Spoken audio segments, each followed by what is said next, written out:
Sometimes life gives you one last chance when you need it most. For Maxwell Thornley, that chance came in a letter about a castle he never knew existed. The 47-year-old mechanic had spent decades fixing engines and raising his son alone, always one bill away from disaster. When a lawyer said he'd inherited a stone castle in the woods, everyone in town laughed. They called it a ruin not worth the drive to see it.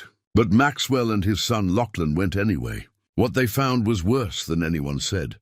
Collapsed roof, broken windows, floors you couldn't trust. Then Lachlan lifted a rotting board and discovered a locked chest hidden for over 100 years. Inside were documents pointing to something in the walls worth millions. But what would finding it cost them? Before we jump back in, tell us where you're tuning in from, and if this story touches you, make sure you're subscribed, because tomorrow I've saved something extra special for you. Maxwell Thornley's hands were never clean. 25 years of working under car hoods had stained them permanently.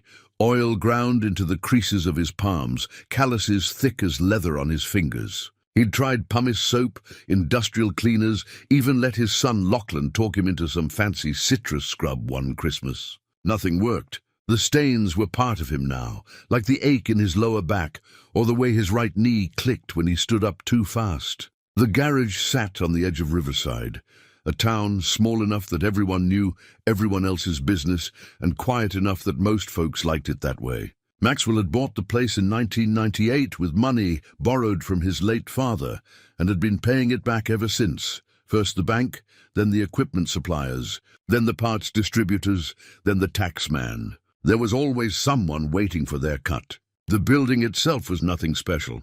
Cinder block walls painted a faded grey, 2 service bays with lifts that groaned when you raised them, and an office that doubled as a waiting room with 3 mismatched chairs and a coffee maker that only worked if you hit it just right. But it was his, or would be in another 6 years when the last loan finally got paid off. Maxwell had opened the garage at 7 that morning, same as always. Checked the appointment book. Mrs. Chen's Buick needed an oil change. The Reverend's pickup was due for inspection, and somebody's teenager had brought in a Honda with a check engine light that probably meant a bad oxygen sensor. Standard Tuesday work, the kind of reliable, unglamorous labor that kept the lights on and food on the table. His son Lachlan had shown up around 8 with coffee from the diner down the street. That was new. Lachlan had only been back in Riverside for 3 weeks, having returned from the city with nothing but a duffel bag and a story about a tech startup that hadn't started up. Maxwell hadn't pressed for details. His boy was 26 years old enough to lick his own wounds in private if he wanted to. "Morning, Dad," Lachlan said, handing over a paper cup. "Black coffee, no sugar." At least the kid remembered how his father took it. "Morning? You didn't have to do this." "I know. Wanted to." Lachlan looked around the garage with the expression of someone trying to find something positive to say about a place that had seen better days. "Thought maybe I could help out today. Learn the trade a bit." Maxwell studied his son over the rim of his coffee cup. Lachlan had his mother's dark hair and sharp cheekbones, but he'd gotten Maxwell's build, tall and lean, the kind of frame that looked good in a suit but needed to fill out if you wanted to do real work. He was wearing jeans and an old flannel shirt, trying to look the part. "You sure about that? This isn't computer work. It's dirty and it's hard on your back. I'm sure. Besides, what else am I going to do? Sit around your apartment and feel sorry for myself?" That got a small smile from Maxwell. "All right then. But you do what I tell you when I tell you. This isn't a democracy, it's a garage." They worked through the morning, Maxwell showing Lachlan the basics.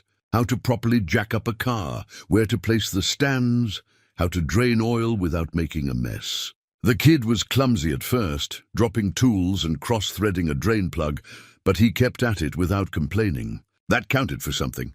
Around 11, Betty from the post office came by with the mail. She was a solid woman in her 60s who'd been delivering mail to Riverside for as long as Maxwell had lived there. She knew everyone and everything, which made her either a valuable source of information or a dangerous gossip, depending on your perspective. "Morning, Maxwell. Got something official looking here? She handed him a stack of envelopes with one thick cream-colored one on top. Return address says it's from some law office up in the city. Maxwell's stomach tightened. Official letters were never good news. Either someone was suing you or the government wanted more money. He set down his wrench and wiped his hands on a shop rag before taking the envelope. Probably nothing, he said, though he didn't believe it. Betty lingered, clearly hoping he'd open it right there so she could report back to the diner. Maxwell gave her a polite smile and waited until she took the hint and left. "What is it?" Lachlan asked, coming over. "Don't know yet." Maxwell tore open the envelope and pulled out several pages of dense legal text. His eyes skipped over the formal language until he found the core of the message. Then he read it again, slower, making sure he understood. "Dad, you okay? You look like you've seen a ghost." Maxwell looked up at his son. "I inherited a castle." "You what?" "A castle. Says here a distant cousin named Alistair Thornley died last month. No immediate family, so his estate went searching for next of kin. Turns out I'm it." He flipped through the pages. "Place is called Greymore Castle. Built in 1847, located about 3 hours north of here in the forest." Lachlan took the letter and read it himself.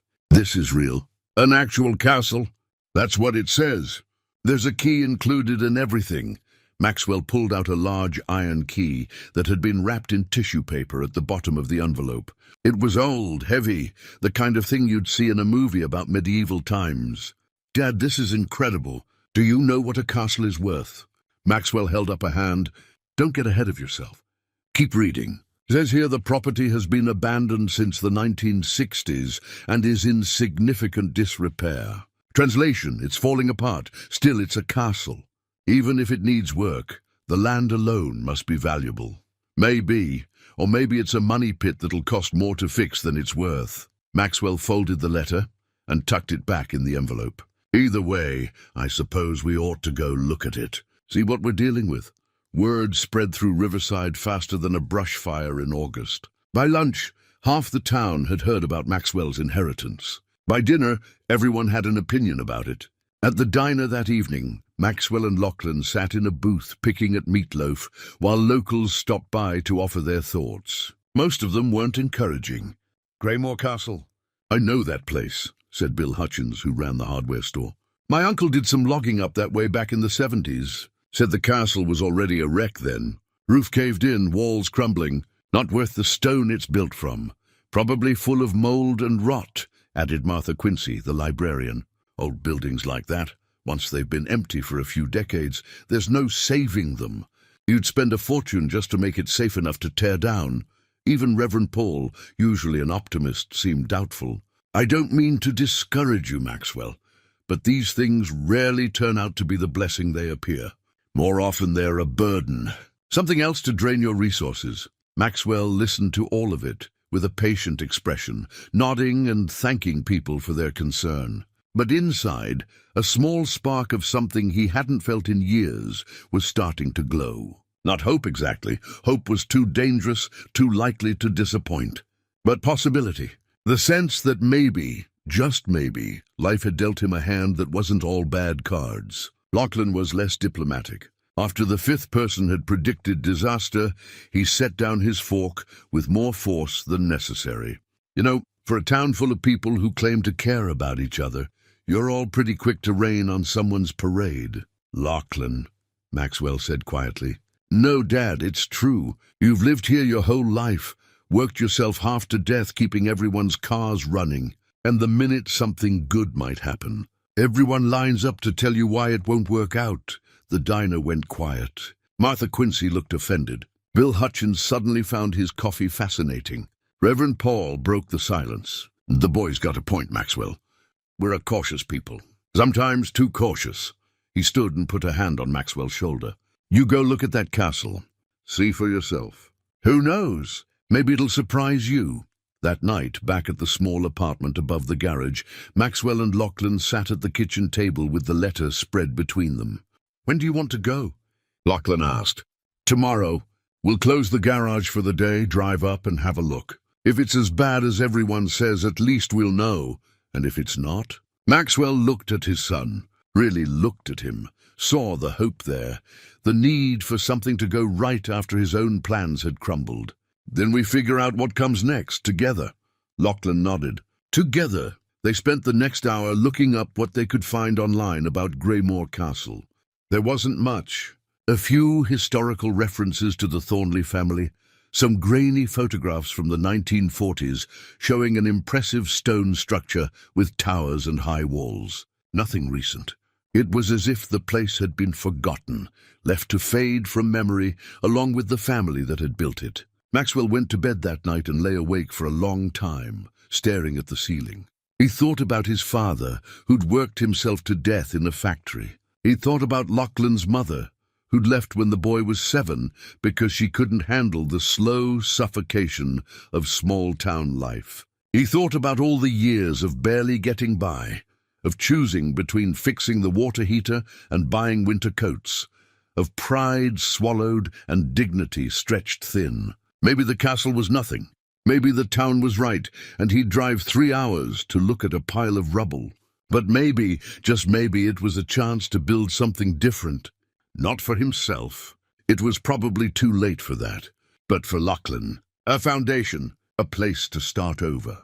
He fell asleep with the iron key on his nightstand, solid and real, proof that sometimes life offered more than you expected. The drive north took them through country that grew wilder with every mile. They left Riverside at dawn, Maxwell's old pickup truck loaded with basic tools, flashlights, and a cooler packed with sandwiches. Lachlan rode shotgun with a map spread across his lap, though they barely needed it. The directions from the lawyer's office were straightforward enough.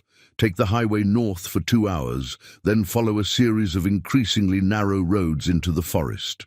The landscape changed as they drove. Farmland gave way to rolling hills, then to dense woods of pine and oak that pressed close to the road. They passed through 2 small towns, each smaller than Riverside, each looking like prosperity had packed up and moved somewhere else decades ago. Boarded up storefronts, gas stations that might have been abandoned or might just have been empty that morning. It was hard to tell. "You ever been up this way?" Lachlan asked. "Once or twice. Your grandfather used to take me fishing in these mountains when I was about 10. Beautiful country, but remote. Not many people choose to live this far from civilization anymore. Seems like a strange place to build a castle. People built where they could back then. Maybe whoever started it was running from something, or running towards something. Hard to say." Maxwell kept his eyes on the road. The pavement had given way to gravel 10 minutes ago, and the truck bounced over ruts and holes. According to the map, they were close. Another mile, maybe 2. Maxwell felt his pulse quicken despite his attempts to stay calm. Whatever they found, he needed to approach it practically. Measure twice, cut once. That's what his father used to say. Look at the situation clearly, make a plan, execute it. Getting emotional never fixed anything. Then they rounded a curve, and there it was. Greymore Castle rose from the forest like something out of a storybook, except this story had taken a dark turn. The main structure was stone, massive blocks of grey granite fitted together with impressive skill. There were towers at each corner, though 2 had partially collapsed. The central building stood 3 stories tall, with narrow windows that stared out like empty eyes. Vines covered much of the exterior, thick ropes of green that had worked their way into every crack and crevice. The roof, or what remained of it, had caved in across large sections. Maxwell could see through to what must have been the Great Hall, open to the sky now, probably had been for years. Water damage would be extensive. Structural integrity was questionable at best. "Oh my God," Lachlan breathed. Maxwell parked the truck in what used to be a courtyard. Weeds grew waist-high through broken cobblestones. A rusted iron fence surrounded the property, though sections had fallen or been pushed over by falling trees. The place was utterly silent except for the wind moving through the pines. They sat in the truck for a full minute just looking. "It's worse than they said," Lachlan finally managed. "It's standing. That's something." Maxwell opened his door. "Come on, let's see what we've got." The main entrance was a massive wooden door, 12 feet tall and reinforced with iron bands. Maxwell pulled out the key from the lawyer's envelope. It slid into the lock with surprising ease, as if the mechanism had been waiting for it. The lock turned with a deep clunk that echoed inside. The door swung inward on hinges that shrieked in protest. The smell hit them first: damp stone, rotting wood, and the musty scent of abandonment. Maxwell clicked on his flashlight and stepped inside, Lachlan right behind him. The great hall was even more impressive from inside, despite the decay. The ceiling soared 30 feet overhead, or had, before sections of it collapsed. Sunlight streamed through the holes, creating pillars of dusty light. A massive stone fireplace dominated one wall, big enough to roast a whole pig. The floor was slate, mostly intact, though covered in debris and bird droppings. "This was something once," Maxwell said softly. "Look at the craftsmanship. These stones were cut and placed by masters. They moved through the ground floor systematically. The kitchen was a disaster, the old iron stove rusted beyond repair, cabinets rotted and hanging off their hinges. A dining room still held a long table, though the wood was warped and split. What must have been a library had empty shelves along the walls, books long since taken or rotted away. Everywhere they looked, Maxwell saw money that needed spending. New roof, probably $200,000 if they were lucky. Structural reinforcement, another $100,000 minimum. Plumbing, electrical, windows, doors, floors. The numbers added up in his head like a mechanic's estimate that kept growing worse. "Dad, we should go upstairs," Lachlan said. "See if it's any better up there." The staircase was stone, which meant it was probably safe. Maxwell tested each step anyway, his weight shifting carefully as they climbed. The second floor held bedrooms, 8 of them by his count. Most were smaller than the rooms below, probably servant quarters. But at the end of the hall was a master bedroom that must have been spectacular in its day. Huge windows looking out over the forest, a fireplace, even a small adjacent room that might have been a private study. The study caught Maxwell's attention. Unlike most of the castle, this room had survived relatively intact. The roof here was solid, the window only cracked rather than shattered. A desk stood against one wall, and built-in bookshelves lined another. Debris covered everything: fallen plaster, leaves blown in through cracks, what looked like parts of a bird's nest. "Give me a hand with this," Maxwell said, moving toward a large bookshelf that had toppled forward onto the floor. They lifted together, muscles straining. The bookshelf was solid oak, heavy as sin. As they got it upright and leaned it against the wall, something about the floor caught Maxwell's eye. The dust pattern wasn't quite right. There was an outline, a rectangle where dust had settled differently. He knelt down and brushed away the grime. Floorboards, same as the rest of the room. But these had gaps around the edges, as if they'd been cut and fitted back in place. He pulled out his pocket knife and worked the blade into one of the gaps. The board lifted easily. "There's something under here," he said. Lachlan knelt beside him. Together they pried up 3 boards, each one coming loose without much resistance. Someone had made these removable intentionally. Beneath the floor was a shallow space, maybe 8 inches deep, and in that space sat a chest. It was wooden, bound with brass fittings that had turned green with age. About 2 feet long, a foot wide, a foot deep. Not huge, but substantial. And locked. A brass padlock hung from the hasp, old but intact. Maxwell and Lachlan looked at each other. "Should we try to open it here?" Lachlan asked. Maxwell considered. The chest was old, possibly fragile. Whatever was inside had been hidden for a reason, and had survived decades in this concealed space. Breaking it open with crude tools in a dusty castle room didn't seem right. "No, we take it back to the garage. Open it properly, see what we're dealing with. If it's just old papers or family mementos, fine. But if it's something valuable, we need to handle it right." They carried the chest down the stairs and out to the truck. It wasn't particularly heavy, maybe 30 pounds. But Maxwell held it carefully, conscious that he was carrying something that had been deliberately hidden by people now long dead. As they loaded it into the truck bed, Lachlan looked back at the castle. The afternoon sun was hitting it at an angle now, and for a moment the stone seemed to glow. Despite all the decay, despite the obvious impossibility of restoration, there was something noble about the structure. It had been built to last, and by God, it was still standing. "What do you think is in there?" Lachlan asked, nodding at the chest. "Could be anything. Might be nothing, old letters, photos, that kind of thing. Or it could be something important, something someone wanted to keep safe. Maxwell looked at his son and saw the hope there again, that dangerous thing. Don't get your expectations up. Whatever's in this chest, it's been there a long time. The real treasure, if there is one, is the castle itself. That stone, that land, if we can figure out what it's worth, maybe we can sell it, pay off some debts. You'd sell it, without even trying to fix it? Lachlan, look at that place. It would take a fortune. We don't have to make it livable again. Sometimes you have to be realistic about what you can and can't do.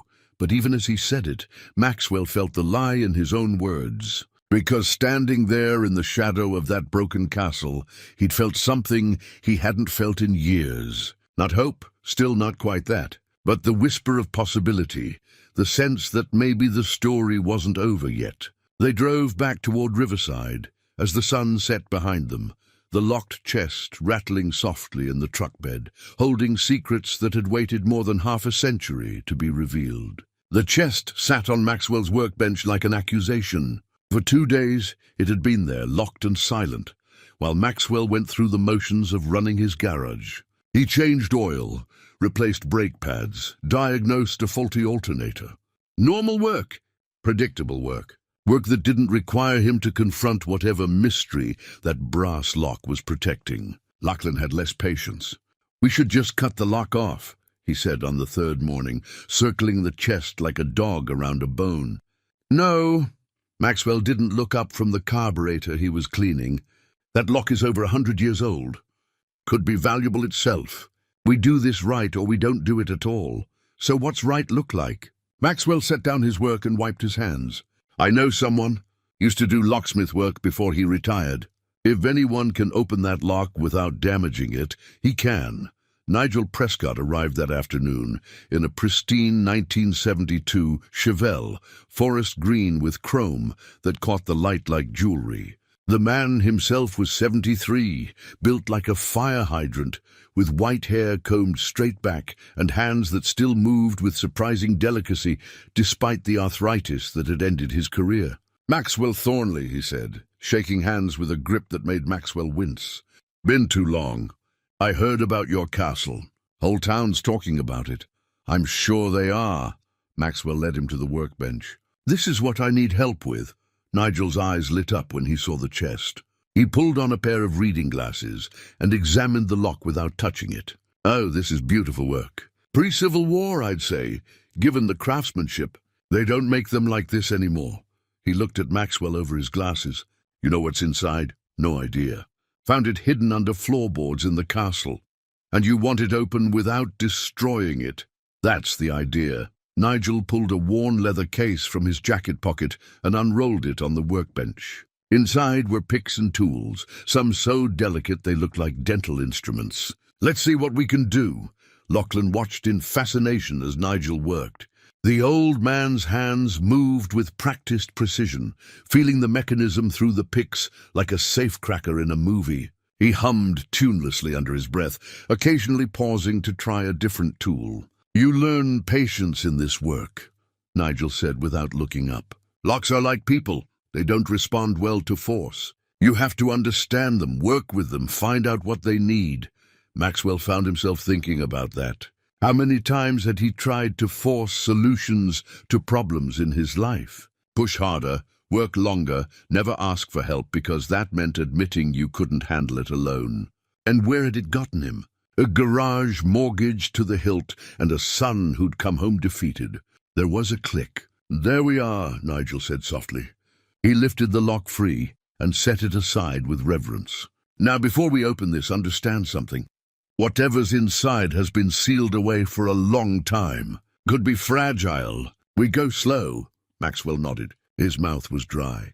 Nigel lifted the lid carefully. The hinges protested but held. Inside, wrapped in what looked like oilcloth, were several bundles. The cloth crumbled at the edges as Nigel lifted the first package. He unwrapped it slowly and papers emerged, old, yellowed with age, but surprisingly well preserved. "Letters," Nigel said, spreading them carefully on the workbench. "And look here, architectural drawings. The drawings were detailed, showing floor plans of the castle in precise cross-section. But some walls were marked in red ink, with measurements and notations written in cramped handwriting. Maxwell picked up one of the letters and read the date at the top, April 17th, 1889.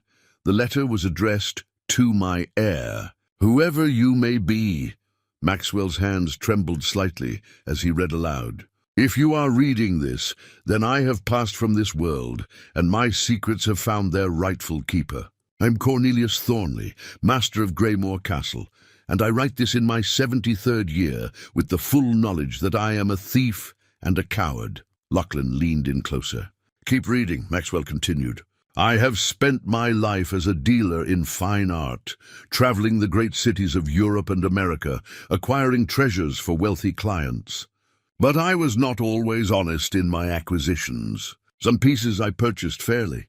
Others I took through deception, through betrayal of trust, through methods I am now ashamed to recall. When my conscience finally caught up to my greed, I could not bring myself to part with what I had gathered. Instead, I hid it all within the walls of this castle, sealed away where no one would find it.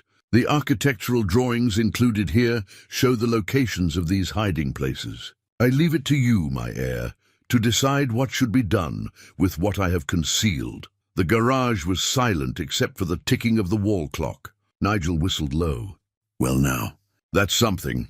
Maxwell set down the letter and picked up the drawings, studying them with new intensity. The red markings showed hollow spaces within the castle's thick stone walls, secret compartments built into the structure itself. Beside each marking was a notation, sometimes just initials, sometimes full names of artists. Look at this one, Lachlan said, pointing to a marking in what appeared to be the library.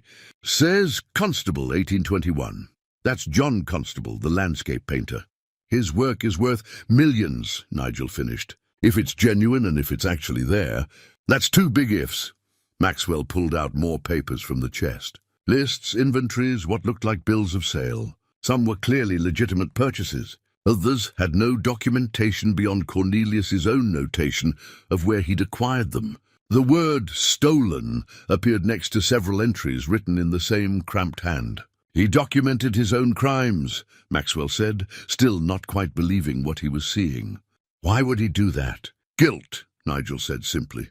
The man spent his final years trying to make things right the only way he knew how. He couldn't bring himself to confess while alive, so he left a confession for whoever came after. Lachlan was already pulling up information on his phone. Dad, if even half of what's listed here is real and still there, we're talking about, I can't even calculate it.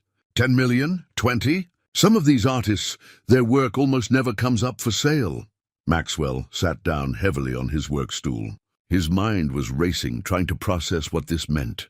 They'd driven to the castle expecting nothing, found it in ruins, discovered a hidden chest, and now learned that within those crumbling walls might be enough treasure to change their lives forever. What do we do? Lachlan asked. We verify, Maxwell said slowly. We go back to the castle. We check these locations, see if anything's actually there. Could be Cornelius hid it all, and someone else found it years ago. Could be it's rotted away or been destroyed. We need to know what we're dealing with before we make any decisions. And if it's real, Nigel asked, if you find what he says is there? Maxwell looked at the old locksmith. Then I guess we'll have some choices to make. Nigel carefully packed up his tools. At the door, he paused and turned back. Maxwell, a word of advice. Discoveries like this, they bring complications. People you've never heard of will come out of the woodwork claiming they have a right to it. Lawyers, treasure hunters, distant relatives. Whatever you find in that castle, you keep it quiet until you've got legal counsel who knows what they're doing. Understand? I understand. After Nigel left, Maxwell and Lachlan spent the rest of the afternoon studying the papers. The architectural drawings were detailed enough that they could identify specific rooms and locations. The lists were organized, methodical, the work of a man who wanted his heir to succeed in finding what he'd hidden. As evening fell, Maxwell looked at his son across the workbench. We go back tomorrow, early. We check 3 locations, see if there's anything there. If we find even one piece that matches these descriptions, then we know it's real. Lachlan nodded. And if it's not, then we've got an old chest full of interesting papers and a castle we still can't afford to fix. Maxwell managed a small smile. Either way, at least we'll know. They loaded the truck before sunrise. The architectural drawings sealed in a plastic document protector. Basic tools, heavy-duty flashlights, a digital camera, and enough supplies to spend the full day at the castle if needed. Maxwell had barely slept, his mind running through scenarios and possibilities until exhaustion finally pulled him under around 3 in the morning. The drive felt different this time. Last week they'd been tourists visiting a curiosity, expecting nothing. Now they were treasure hunters, though Maxwell hated thinking of it that way. It felt too much like greed, too much like they were hoping for something they hadn't earned. "You're quiet," Lachlan said, as they turned onto the gravel road. "Just thinking about what Nigel said, about complications. You're worried someone will try to take it from us. I'm worried about a lot of things. Whether it's real, whether we have the right to it even if it is, whether finding it will solve problems or create new ones." Maxwell glanced at his son. "Money changes people, Lachlan. I've seen it happen. Good people who suddenly come into something and it poisons them. You think that would happen to us? I think we need to be careful. Keep our heads on straight. Remember who we are." The castle looked different in the morning light, less gothic and more simply sad. A building that had once been someone's pride, now abandoned and forgotten. Maxwell parked in the same spot as before, and they unloaded their equipment. Inside, Maxwell spread the architectural drawings on the great hall's stone floor, weighing down the corners with rocks. According to Cornelius's notations, the first hiding place was in the East Wing library. The drawing showed a false wall section, 2 feet thick instead of the standard 18 inches. They found the library on the ground floor, a long rectangular room with empty built-in shelves covering 3 walls. Water damage had warped the wood and stained the walls, but the structure seemed sound. Maxwell paced off the measurements from the drawing, then used a tape measure to check the wall thickness. "Here," he said, rapping his knuckles against the stone. "This section sounds different. More hollow." Lachlan pressed his ear to the wall and knocked in several places. "You're right. There's definitely a gap behind here." They worked carefully, using a small pry bar to remove stones from the wall's outer layer. The mortar was old and crumbled easily, which made Maxwell nervous about the whole structure's integrity, but grateful they didn't need power tools. After 20 minutes, they'd created an opening large enough to shine a light through. Maxwell aimed his flashlight into the gap. There was definitely a space back there, maybe 2 feet deep and 4 feet wide. And in that space, wrapped in what looked like heavy canvas, were rectangular shapes. "There's something in there," he said quietly. They widened the opening until Maxwell could reach inside. His fingers found the canvas, still intact despite the decades, surprisingly supple. He pulled out the first package carefully, afraid it might disintegrate in his hands. On the floor of the library, they unwrapped the canvas, like archaeologists uncovering a tomb. The painting inside was dark with age, the varnish yellowed, but the image was clear. A landscape, pastoral and serene, with the kind of light that made you feel you could step into the scene. In the bottom right corner was a signature. Lachlan photographed it with his phone and ran a search. 2 minutes later, his hands were shaking. "Dad, that's a John Constable. Dedham Vale, painted in 1821. It's been missing since 1887. The art world thinks it was destroyed in a fire." Maxwell stared at the painting. It wasn't large, maybe 2 feet by 3 feet, but it was exquisite. Even under the grime of age, you could see the mastery in every brushstroke. This was what Cornelius had hidden. This was real. "What's it worth?" Maxwell heard himself ask. Lachlan scrolled through search results. "Similar constables have sold for between 2 and 4 million at auction. But one that's been missing this long, with this kind of provenance, could be more. Could be a lot more." They sat in silence, looking at the painting. A piece of canvas and oil that represented more money than Maxwell would make in 10 lifetimes of fixing cars. Just sitting there on the dusty floor of an abandoned castle. There are more hiding places, Lachlan said finally. The drawings show at least 6 other locations. Maxwell carefully rewrapped the painting and set it aside. Then we check them. All of them. We document everything, photograph it, make sure we know exactly what we're dealing with. They spent the next 6 hours moving through the castle systematically. In the master bedroom, they found a false bottom in the fireplace hearth, concealing 3 smaller paintings and a set of ivory sculptures. In what used to be a dining room, behind a removable section of wainscoting, they discovered a collection of illuminated manuscripts wrapped in oilcloth. Every location marked on Cornelius's drawings yielded something: paintings, sculptures, rare books, objects that spoke of wealth and culture and careful preservation. By late afternoon, they had documented 9 major finds. Maxwell had photographed everything, taken measurements, recorded exact locations. The truck bed now held wrapped bundles containing more artistic and historical value than the entire annual budget of Riverside. They sat on the castle's front steps as the sun began its descent, eating sandwiches that tasted like cardboard because neither of them could focus on anything but what they'd found. "We need to tell someone," Lachlan said. "We can't just keep this to ourselves." "I know. We need lawyers, appraisers, maybe the police. This isn't something we can handle alone." "The police? Why?" Maxwell gestured back at the castle. "Because Cornelius wrote in his letter that some of this was stolen. We just found millions of dollars worth of art that might have been taken illegally over a century ago. We can't just sell it and pretend everything's fine. There are rightful owners out there, or their descendants anyway, but we're the rightful owners now. It was left to you, was it? If something was stolen from your family 100 years ago, would you want it back? Or would you be fine with whoever found it keeping it, because enough time had passed?" Maxwell crumpled up his sandwich wrapper.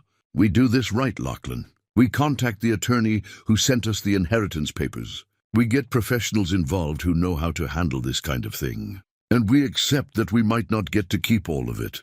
Lachlan was quiet for a long time. "You're a better man than most people, Dad. I'm just trying to be the kind of man I can look at in the mirror. Money's no good if you sell your integrity to get it."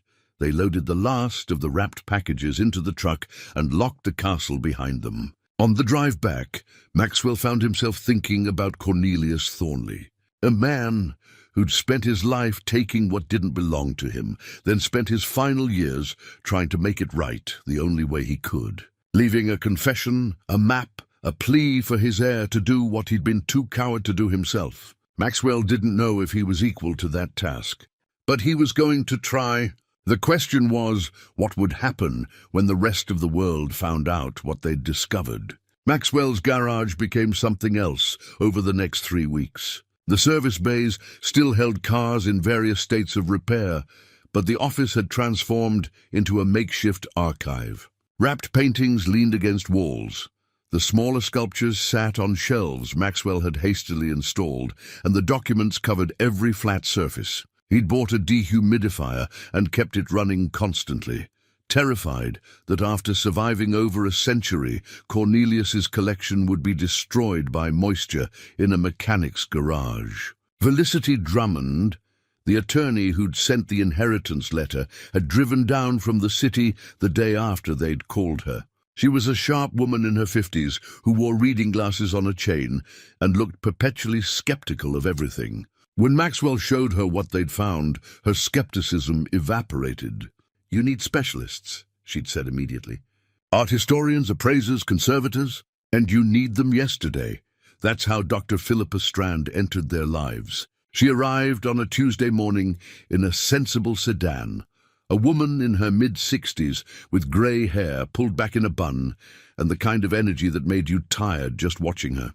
She carried 3 different cameras, a laptop, and a leather satchel that probably cost more than Maxwell's truck. "Show me everything," she said by way of greeting. Maxwell and Lachlan spent the next 4 hours watching her work. She photographed each piece from multiple angles, took samples of paint and varnish where she deemed it safe, examined signatures under magnification, and made notes in a leather journal with handwriting so small it looked like code. The constable landscape made her actually gasp. Dear God, This really is the lost Dedham Vale. I wrote my doctoral thesis partly about this painting. The art world assumed it burned in the Hanover Street fire of 1887. She looked at Maxwell with something close to awe. Do you understand what you have here? Expensive paintings? Maxwell offered. History. Windows into the past. Artists' souls made visible. She turned back to the painting with reverence. And yes, also extremely expensive. This piece alone could fetch 3 to 5 million at auction, possibly more given its provenance. Lachlan did the math in his head. And there are 18 pieces total. Not all will be as valuable, but yes. Conservatively, I'd estimate this collection at $8 to $12 million. Possibly significantly more, depending on authentication and market conditions. Maxwell sat down heavily. Hearing it stated so boldly made it real in a way it hadn't been before. They weren't playing at treasure hunting anymore. This was actual life-changing wealth. The kind that solved every problem he'd ever had and created entirely new ones he'd never imagined. Dr. Strand spent the next week traveling between her university and Maxwell's garage, bringing colleagues to verify her assessments. Each expert confirmed what she'd found. The collection was genuine, valuable, and historically significant. The story of Cornelius's hidden treasure began spreading through academic circles, then jumped to the press. The first article appeared in the regional newspaper, Lost Art Treasures Found in Abandoned Castle. By the next day, it had been picked up nationally. By the end of the week, Maxwell couldn't walk through Riverside without people stopping him with questions, congratulations, or barely concealed envy. The phone calls started coming. Reporters wanting interviews, art dealers offering to broker sales, museum curators expressing interest in acquisitions.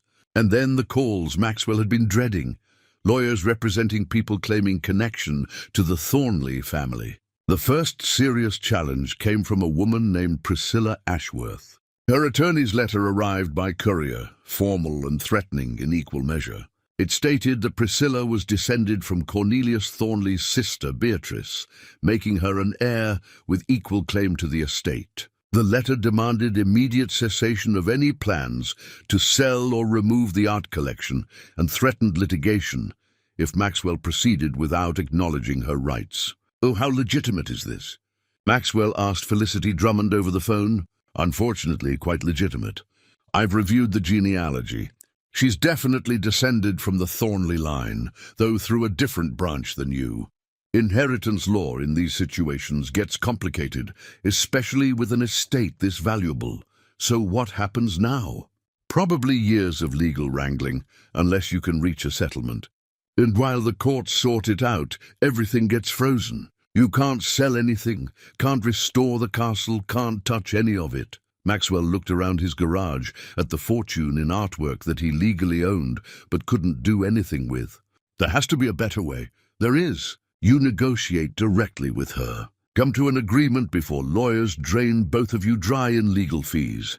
That evening, Maxwell sat at his kitchen table with Lachlan and the letter from Priscilla's attorney. Outside, Riverside was settling into its usual quiet night, but inside, Maxwell's head was anything but quiet. I want to meet her, he said finally. This Priscilla Ashworth, face to face, not through lawyers. Is that wise? Lachlan asked. Probably not. But I'm tired of other people fighting over things that belong to a man who's been dead for 70 years. Maybe if we actually talk to each other, we can figure something out that doesn't involve courts and lawyers and years of fighting. He called Felicity the next morning with his proposal. She was skeptical but agreed to arrange a meeting. Priscilla, it turned out, was equally interested in avoiding a prolonged legal battle. They set a date for her to visit Riverside and see the castle, 2 weeks away. In the meantime, Maxwell made a decision. He hired a local security company to install a proper system at the castle and paid for regular patrols. The cost made him wince, but leaving millions of dollars in artwork essentially unguarded seemed foolish. He also contracted with Hugo Fairfax, a master carpenter in his 60s who'd been after Maxwell for years, to let him work on something more interesting than kitchen cabinets. Just stabilize it, Maxwell told him at the castle. Make sure nothing else collapses. Don't worry about making it pretty yet. Hugo walked through the building with the eye of someone who understood old construction. This place was built solid, good bones underneath all the rot. With the right attention, it could be something again. Maybe. Let's focus on keeping it standing for now. The work began. Roofers patching the worst holes, masons shoring up unstable walls, carpenters replacing rotted structural beams. Maxwell tried not to think about the costs adding up. If the legal situation went badly, he'd be in debt for repairs to a castle he might not even get to keep. But somehow, watching the castle slowly stabilize felt right. Like he was honoring not just Cornelius's memory, but something larger.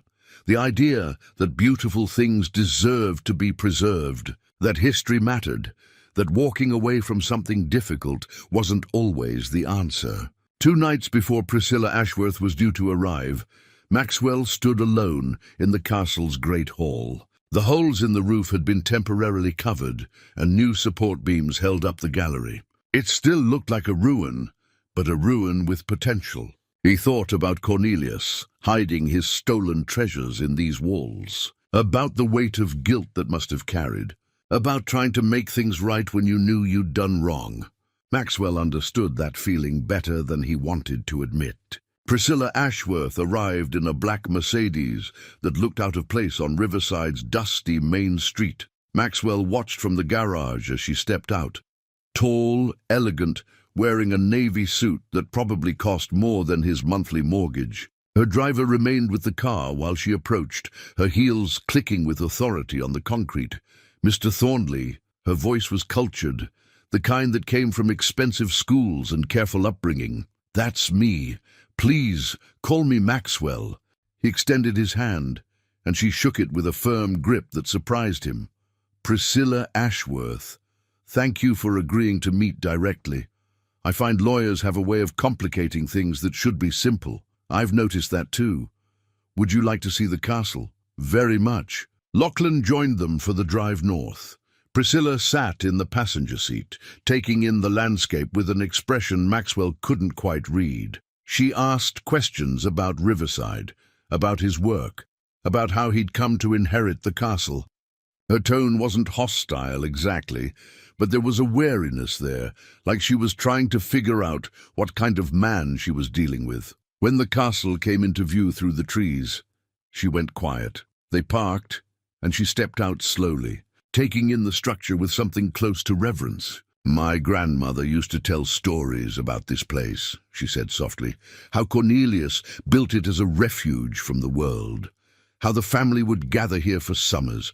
I never thought I'd actually see it." Maxwell led her through the entrance. The interior still showed its damage, but the recent stabilization work had made it safer, more solid. Priscilla walked through the rooms with her hand occasionally touching walls, as if connecting with something she'd only known through stories. In the library where they'd found the first painting, she stopped. "My grandmother said Cornelius had the finest private library outside of Boston. Thousands of volumes. What happened to them? Gone, as far as I can tell. Removed or rotted away decades ago." She nodded, looking sad. "So much lost." They showed her the hiding places, empty now but still visible where they'd removed stones and panels. Maxwell explained how they'd found the chest, the confession letter, the systematic recovery of the collection. Priscilla listened without interrupting, her face thoughtful. Finally, she turned to face him. "Your attorney says you've been documenting everything, making sure each piece is accounted for." "That's right. Dr. Strand has been helping. Everything's photographed, catalogued, stored as safely as we can manage." "And you haven't tried to sell anything?" "No. Seemed wrong to do that before the legal situation was sorted out." Priscilla studied him for a long moment. "You know, when my attorney told me about this, I assumed you were going to try to hide assets, move pieces before I could stake my claim. That's what most people would do. I'm not most people. No," she said slowly. "I'm beginning to see that." They sat on the castle steps, the three of them, while Priscilla processed what she'd seen. Maxwell found himself watching her, trying to understand this woman who'd come ready for battle, but seemed to be reconsidering her approach. "There's something else you should know." Maxwell said. He pulled out a copy of Cornelius's confession letter and handed it to her. She read it in silence, her expression shifting from curiosity to shock to something deeper. When she finished, she folded the letter carefully and handed it back. He stole them. Half the collection is stolen. According to his own accounting, yes, he documented which pieces were legitimate purchases and which weren't. And you're planning to, what, return them? I'm planning to try. It's what he asked for, and it seems like the right thing to do. Priscilla laughed, but it wasn't a mocking sound. It was almost relieved. Do you have any idea how much money you'd be giving up? Some. Dr. Strand estimated the stolen pieces at about 4 to 5 million in current value. And you'd just hand that over to people who probably don't even know the artwork exists. Maxwell shrugged. It's not mine to keep. Never was. Just because enough time has passed doesn't make theft into legitimate ownership. Priscilla stood and walked a few steps away, looking out at the forest. When she turned back, something in her demeanor had changed. The wariness was gone, replaced by something Maxwell recognized as respect. I came here ready to fight you, she said. My attorney has a whole strategy planned. We were going to tie this up in court for years if necessary. And now I think that would be a waste. She came back and sat down beside him. I'm wealthy, Maxwell. I run a successful consulting firm. I've invested well. I have more money than I need. I didn't come here because I'm desperate for cash. I came because Cornelius was my family too, and I didn't want to be shut out of something that mattered. You're not shut out. No, I can see that now. You're not trying to steal my inheritance. You're trying to honor it. She was quiet for a moment. What if we worked together? Split the legitimate collection between us. Share the costs of restoration. Turn this place into something that honors what Cornelius wanted. Maxwell hadn't expected this. You'd agree to that?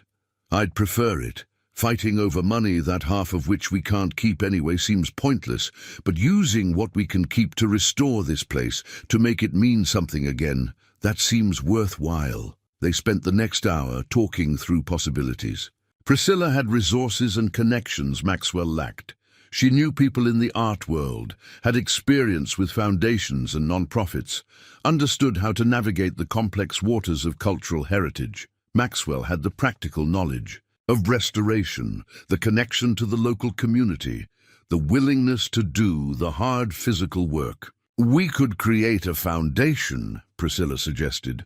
Use some of the proceeds from the legitimate sales to fund it.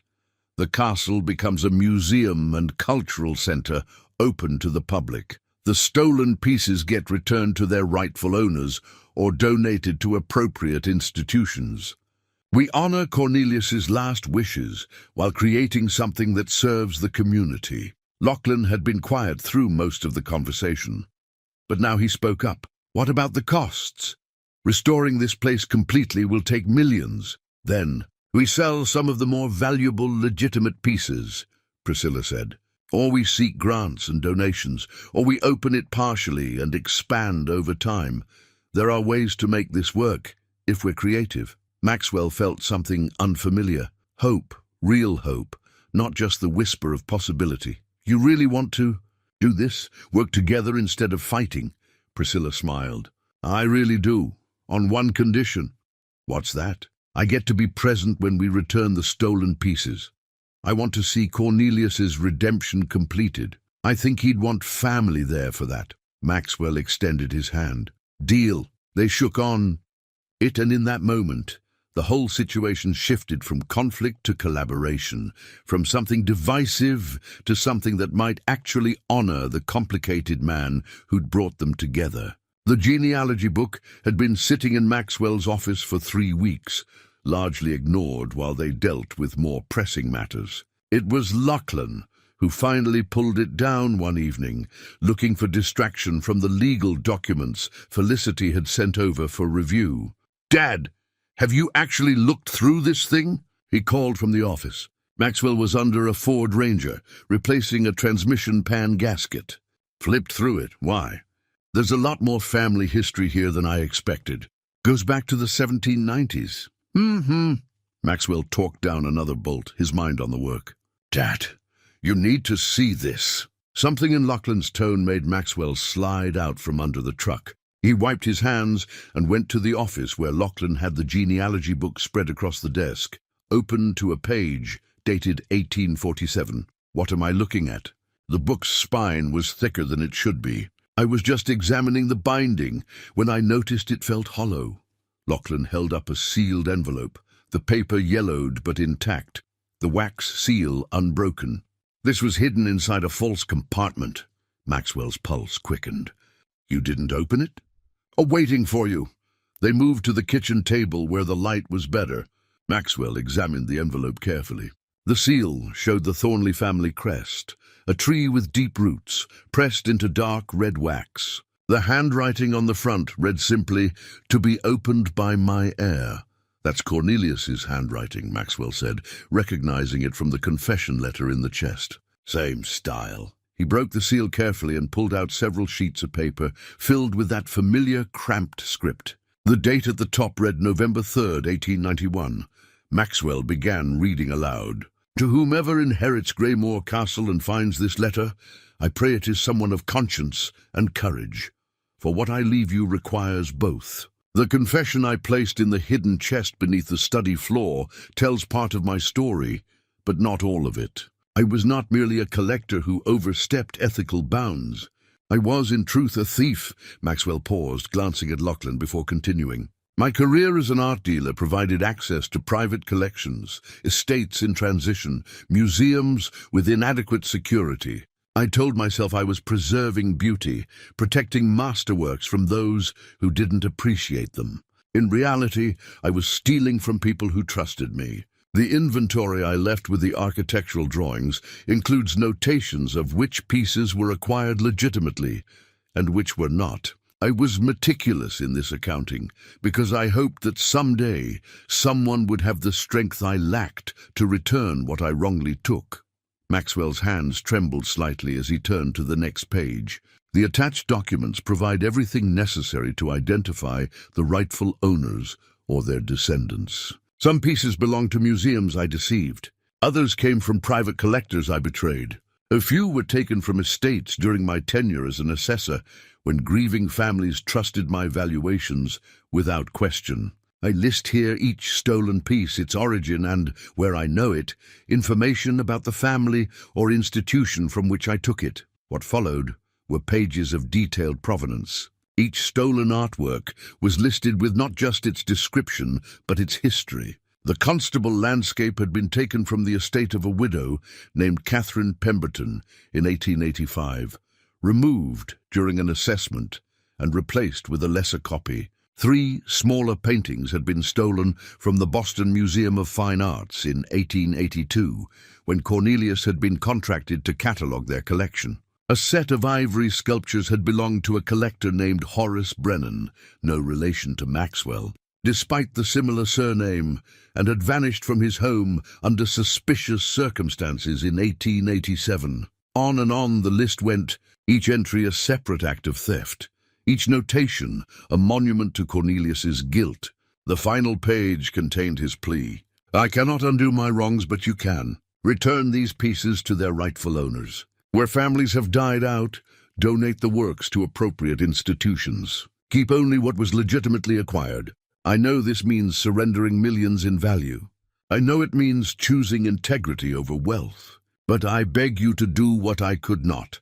Make amends for my crimes. Let Greymore Castle stand not as a monument to my shame, but as a symbol of redemption. Should you choose this path, know that you carry my gratitude across the years and my prayer that this act of restitution brings peace to those I wronged. The signature at the bottom was shaky, as if written by a hand that had aged or weakened significantly. Cornelius Thornley, September 1891.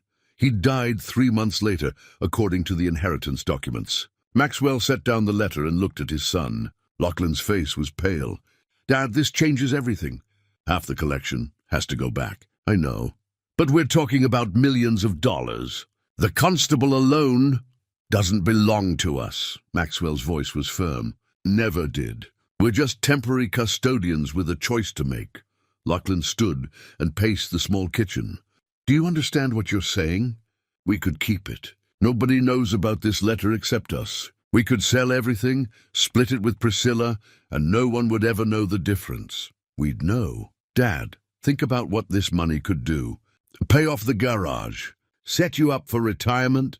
Give me a chance to start over properly. We've struggled our whole lives, and here's a chance to stop struggling. Maxwell looked at his son, really looked at him, saw the desperation there, the fear that had been hiding behind hope. Lachlan had come home defeated, and the discovery of the treasure had seemed like salvation. Now Maxwell was saying they had to give half of it away.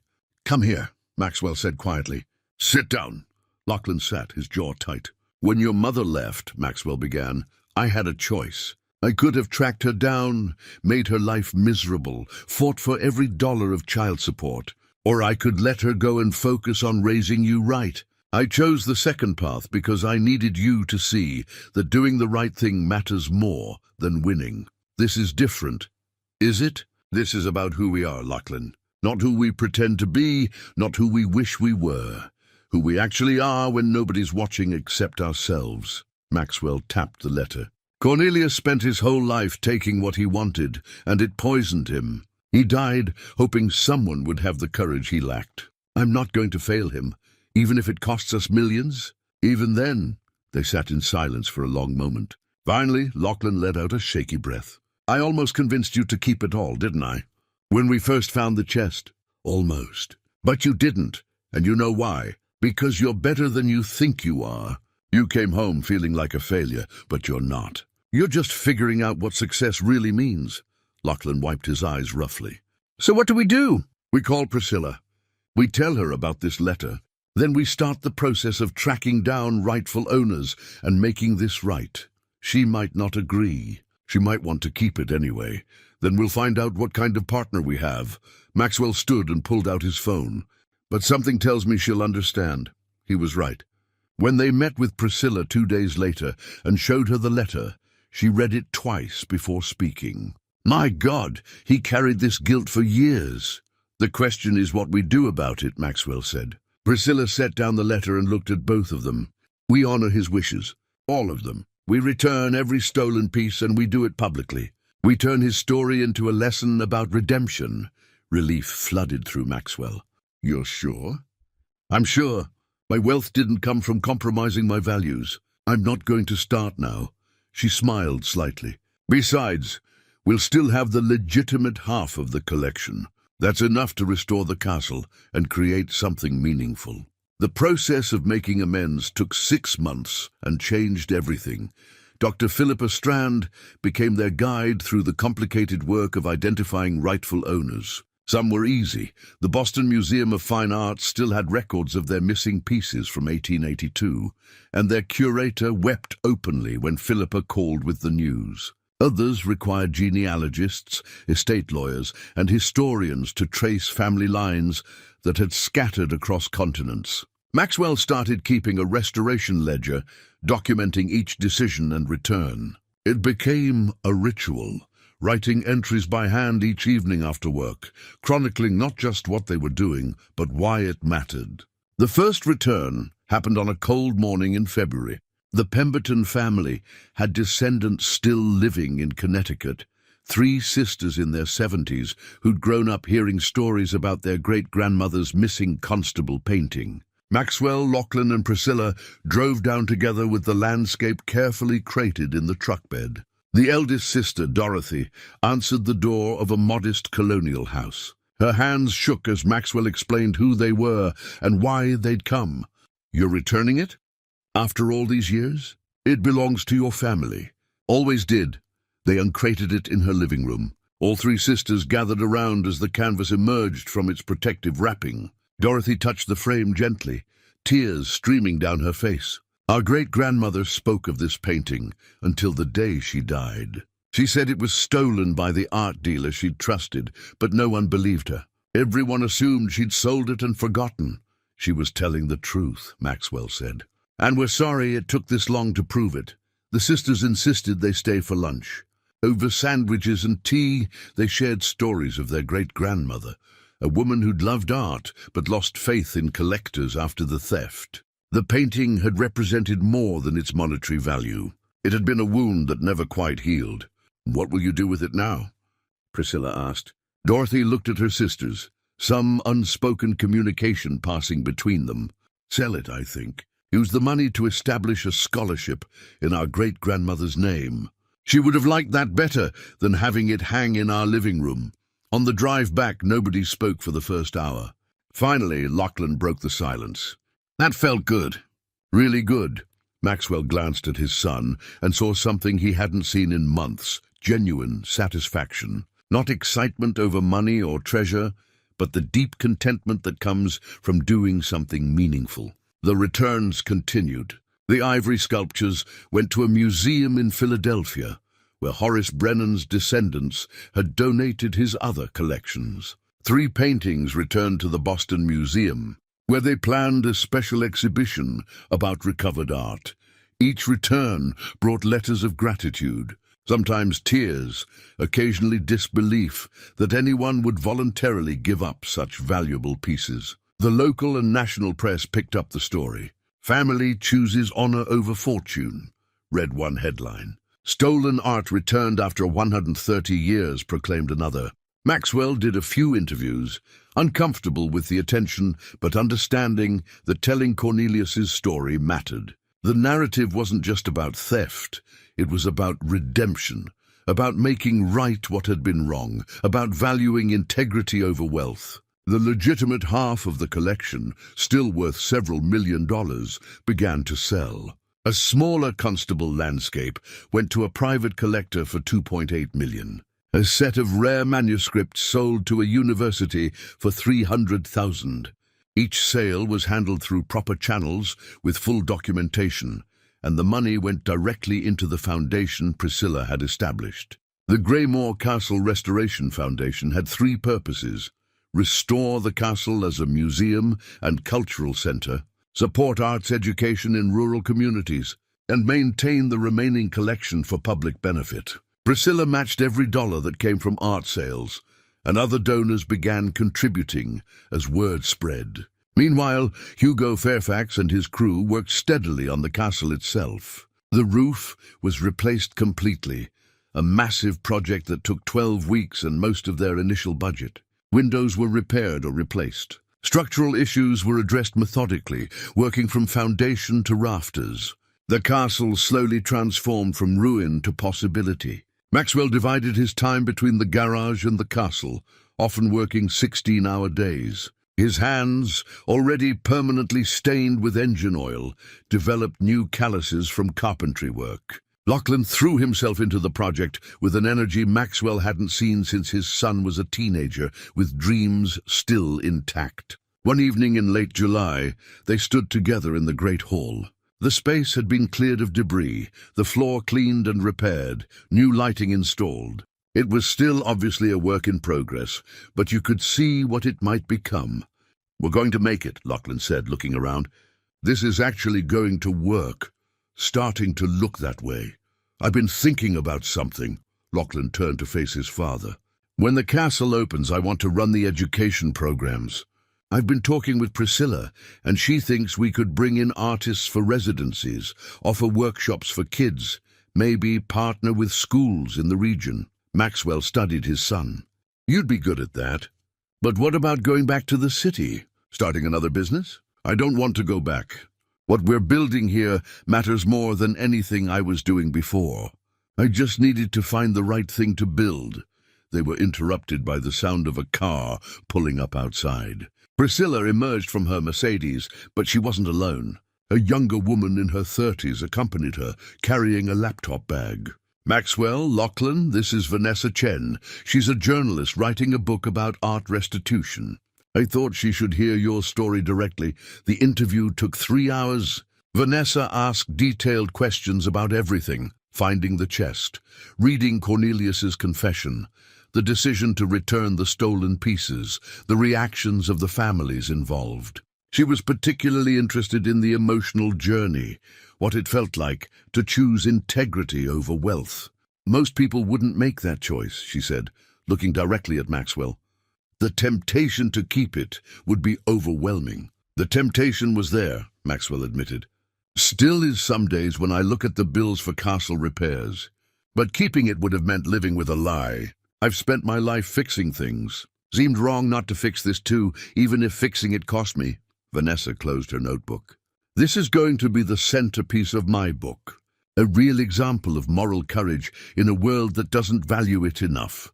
After she left, Priscilla lingered. There's something else we need to discuss. The stolen pieces are all returned or donated. The legitimate collection is providing funds for restoration. But I've been thinking about one more step. What's that? Opening day. 6 months from now, ideally. We invite everyone who received returned art, show them what their losses helped build. Make it a celebration of redemption, not just restoration. Maxwell liked the idea immediately. Cornelius would approve. I think so too. He wanted this place to mean something. Let's make sure it does. They set the date for February 15th, exactly 1 year after the first piece had been returned. Invitations would go out in the fall. The castle would open not just as a museum, but as a living monument to the idea that mistakes could be corrected, that guilt could find resolution, that even across the barrier of death, amends could be made. As Priscilla drove away, Maxwell looked up at the castle against the evening sky. It was still incomplete, still rough around the edges, but it stood solid and purposeful. Like him, like Lachlan, like the second chance they'd all been given. Sometimes the inheritance you receive isn't what you expected. Sometimes it's better. The opening ceremony was scheduled for 10 in the morning on a Saturday that dawned clear and cold. Maxwell stood in the castle's great hall at 7, watching volunteers arrange chairs in neat rows, while caterers set up tables along the back wall. His hands were clean for once. He'd scrubbed them 3 times that morning, and he wore the only suit he owned, purchased 20 years ago for his father's funeral. You look nervous, Priscilla said, appearing at his elbow. She wore a deep green dress that somehow made her look both elegant and approachable. Terrified. I'm a mechanic. I fix cars. I don't give speeches to crowds. You'll be fine. Just speak from the heart like you always do. The guests began arriving at 9:30. The Pemberton sisters came first. Dorothy using a walker, but determined to see the castle that had become part of their family story. Behind them came representatives from the Boston Museum, the Philadelphia Collection, a dozen other institutions and families who'd received returned artwork. Dr. Strand arrived with a contingent from her university. Reporters clustered near the entrance, cameras ready. The people of Riverside came too. Betty from the post office, Bill Hutchins from the hardware store, Reverend Paul, Martha Quincy the librarian. Even the ones who'd predicted disaster stood in the crowd, their expressions a mix of surprise and grudging respect.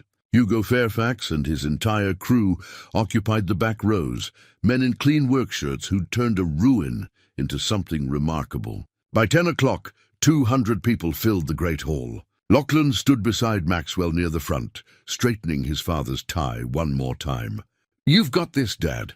Maxwell stepped forward as Priscilla introduced him.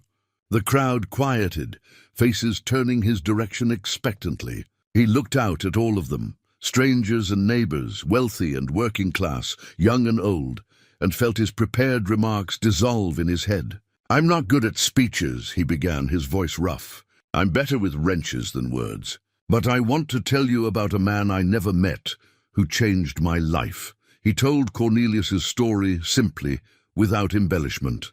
A successful art dealer who let greed corrupt his ethics. A thief who couldn't enjoy what he'd stolen. A dying man who left a confession and a plea for redemption. The audience listened in absolute silence. When I found what he'd hidden, I had a choice. Keep it and change my circumstances, or return it and honor a dead man's wishes. I won't pretend it was easy. My son and I have struggled financially our whole lives. The temptation was real. Maxwell glanced at Lachlan, who nodded encouragingly. But I kept thinking about what I wanted my son to learn from this. Not that wealth is the goal, but that integrity matters. That doing right is more important than doing well. That sometimes the best inheritance isn't money, it's character. He gestured around the hall. This castle exists because a lot of people chose to value something beyond profit. Priscilla Ashworth, who could have fought me in court but chose partnership instead. Dr. Strand, who gave countless hours to help us navigate complex ethical waters. Hugo Fairfax and his crew, who brought this building back from the edge of collapse. And all of you who received stolen artwork and responded not with anger but with grace. Dorothy Pemberton raised her hand slightly from her seat, a gesture of acknowledgement. Cornelius Thornley died ashamed of what he'd done. But today we complete his redemption. This castle is no longer a monument to his crimes. It's a symbol of restoration, of buildings, of art, of trust, of family bonds. Starting today, it belongs to all of you. Come learn here, create here, find inspiration here. That's what Cornelius hoped for. That's what we built. The applause started slowly, then built like a wave. Maxwell stepped back, his face flushed, relieved it was over. Priscilla took his place and spoke about the foundation, the education programs, the partnerships they'd established. Her speech was more polished, more professional, but Maxwell barely heard it. He was watching the faces in the crowd, seeing genuine emotion there, and feeling something he'd rarely experienced, pride in what he'd accomplished. After the ceremony, guests toured the castle. The rooms they'd completed, the library, 3 restored bedrooms, the dining hall, showed what the finished castle would eventually look like. The spaces still under construction were roped off, but visible, allowing people to see the work in progress. In the library, they'd created a display about Cornelius's collection. Photographs of each piece, documentation of where it had gone, letters from the families who'd received returned artwork. At the center was the original confession letter in a climate-controlled case. Visitors read it with expressions ranging from shock to admiration. Maxwell found himself cornered by a reporter from the state newspaper. "Mr. Thornley, you've given up approximately $5 million in returned artwork. Do you regret that decision?" "Not for a second. That money was never mine to begin with, but you could have kept it. No one would have known. I would have known. My son would have known. That's enough." The reporter scribbled notes. "One more question. What's next for you?" Maxwell considered. "I keep running my garage. Keep working on the castle as funds allow. Keep trying to be someone my son can be proud of. That's it? No grand plans. Sometimes the simple things matter most." By mid-afternoon, the formal events concluded and people began to leave. The Pemberton sisters approached Maxwell before departing. "Thank you," Dorothy said, taking his hand in both of hers. "You gave us back more than a painting. You validated our great-grandmother's truth. That means everything." After they left, Maxwell walked through the castle alone. In each restored room, he saw not just the physical work, but the choices that had led here. The decision to honor Cornelius's wishes. The partnership with Priscilla. The returns that had cost millions, but gained something more valuable. The slow, steady work of building something meaningful. He found Lachlan on the ramparts, looking out over the forest that surrounded the castle. "You did good, Dad. That speech, it was perfect. It was honest. That's all I know how to be." They stood together in the fading light, father and son, watching the last guests depart down the long drive. The castle rose solid behind them, no longer abandoned, no longer a ruin, no longer a secret. It had become what Cornelius hoped for, a place of learning, of beauty, of redemption. "You know what the best part is?" Lachlan said. "We did this together. Every choice, every challenge, together." Maxwell put his arm around his son's shoulders. "That's the real inheritance. Not the castle or the art or any of it. Just us, figuring out how to do right by each other and everyone else." Below them, Hugo Fairfax and his crew were packing up equipment. The caterers cleaned the great hall. Life was settling back into routine, but a routine transformed by purpose and meaning. Maxwell thought about Cornelius one last time. A flawed man who'd made terrible choices but left behind the hope that someone would correct them. Mission accomplished, Maxwell thought. Rest easy. The castle bell, silent for 60 years, had been restored the week before. Maxwell reached for the rope and pulled. The deep, resonant tone rolled across the valley, announcing to anyone listening that Greymore Castle had come home. 3 months after the opening, Maxwell stood in the castle's entrance hall, watching a group of high school students sketch in notebooks. Their teacher, a woman from 2 counties over, had brought them for a day-long workshop. Lachlan was leading them through the library, talking about the history of the building and the artwork that had once been hidden in its walls. "We get about 200 visitors a week now," Priscilla said, joining Maxwell by the window.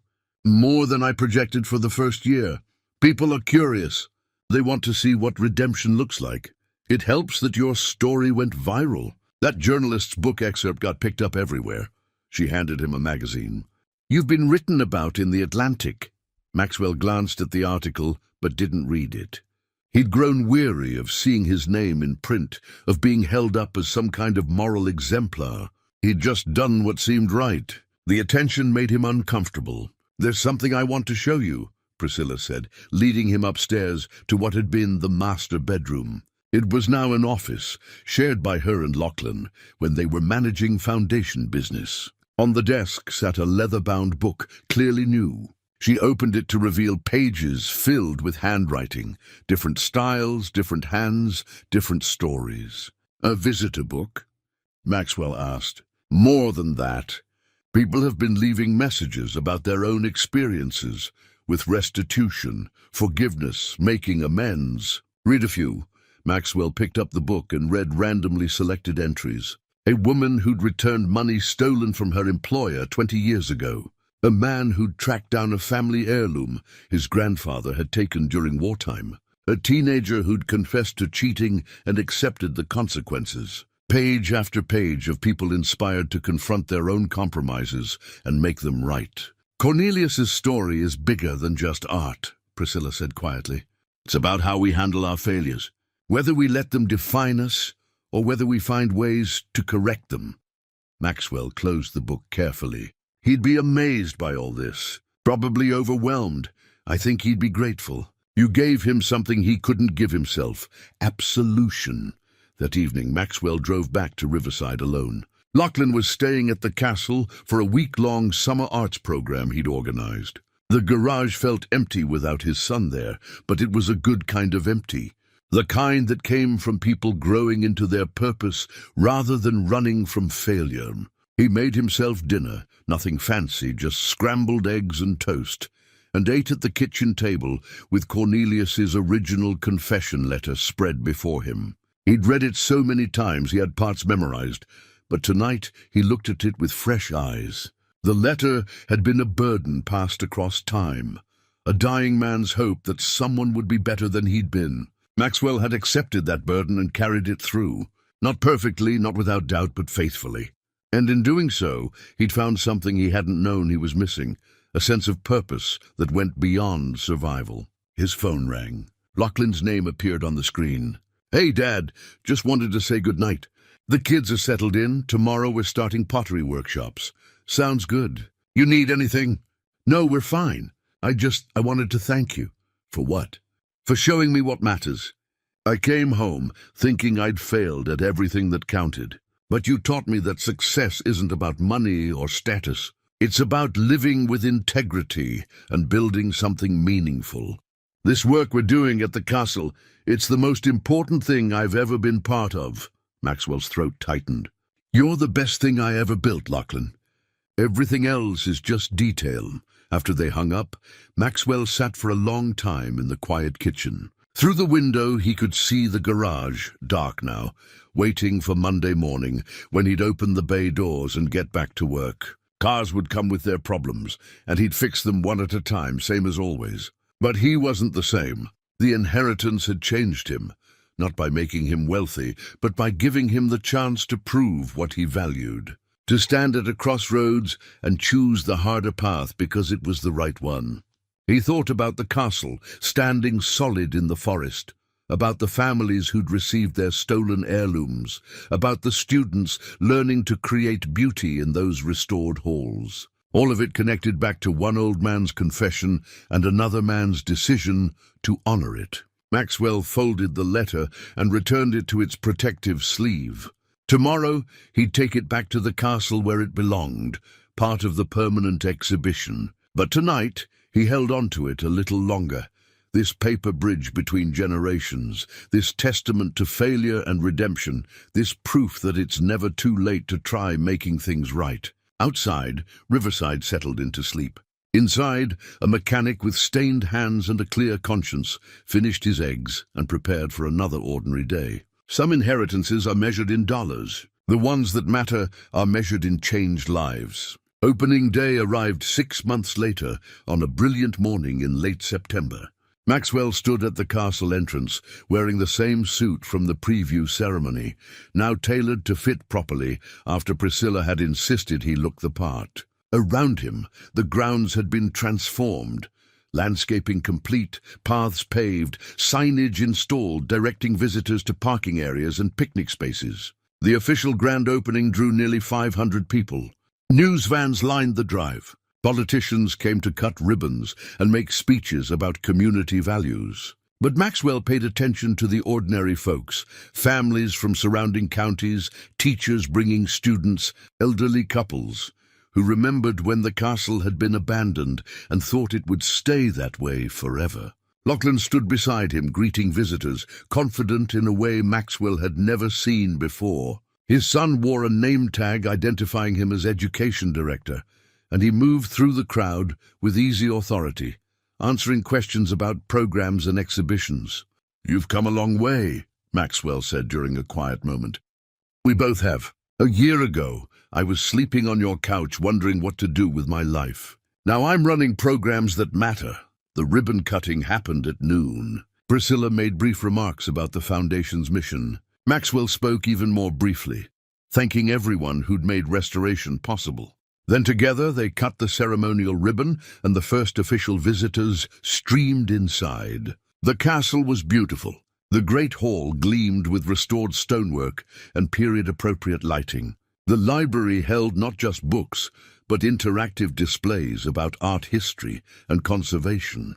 Former bedrooms had become galleries showcasing rotating exhibitions from regional artists. The dining hall served as an event space, already booked for weddings and conferences months in advance. But Maxwell's favorite space was the small chapel on the ground floor. They'd restored it simply, keeping the worn stone and aged wood, adding only better lighting and comfortable seating. On one wall hung a bronze plaque with Cornelius's story, not hiding his crimes, but not glorifying them either. Just the facts of what he'd done and what his heirs had chosen to do afterward. Below the plaque sat a wooden box where visitors could leave notes. Maxwell checked it periodically and found confessions, gratitude, questions about forgiveness. The chapel had become what he'd hoped, a place for reflection on human imperfection and the possibility of redemption. By late afternoon, the official events concluded. Most visitors had gone home. Maxwell walked through the quieter halls, savoring the sounds of the building alive with purpose. Children's laughter from an art room, tour guide voices explaining architectural features, footsteps echoing on stone floors that had been silent for 60 years. He found Priscilla on the ramparts where he and Lachlan had stood after the preview ceremony. She was looking out over the forest, the autumn leaves just beginning to turn. "We did it," she said simply. "You had doubts?" "Every single day, especially when the contractor came back with revised estimates," she smiled. "But yes, we did it. Cornelius would be proud. I think he'd be relieved more than proud. His burden is finally lifted." They stood in comfortable silence until Lachlan joined them, bringing the news that the day's visitor count had exceeded projections. "People are already asking about season passes," he reported. "And we got 3 new inquiries about hosting school groups." Maxwell looked at his son and his unexpected partner, these 2 people who'd helped him transform inherited guilt into active grace. The castle rose solid around them, no longer a ruin or even a restoration project. It was simply home now, to art and education, to community gatherings and quiet reflection, to second chances and new beginnings. "I need to get back to Riverside," Maxwell said. "I got a transmission job waiting Monday morning." "You're still working at the garage?" Priscilla asked, surprised. "Of course. That's who I am. He gestured at the castle. "This is something I helped build. But my work is fixing engines and keeping cars running. That hasn't changed." Lachlan walked him to his truck. You know you don't have to work anymore, right? The foundation could pay you for the time you spend here. I know, but I like my work. Like the people who trust me with their vehicles. Like coming home with oil under my fingernails. Maxwell opened the truck door. Besides, you need to run this place without your old man hovering. You're not old. Old enough. And proud enough of you to let you do this your way. They embraced, and Maxwell climbed into his truck. In the rearview mirror, he watched Lachlan wave from the castle steps, the building golden in the late afternoon sun. The boy he'd raised alone had become a man with purpose. The castle they'd saved had become something larger than either of them had imagined. Maxwell drove home through the lengthening shadows, past forests and fields, back toward the small town and smaller garage where his real life waited. The inheritance had changed everything and nothing. He was still a mechanic, still struggling some months to make bills, but he was also the man who'd chosen honor over fortune, redemption over wealth, integrity over ease. That inheritance of character over comfort was the one worth passing on.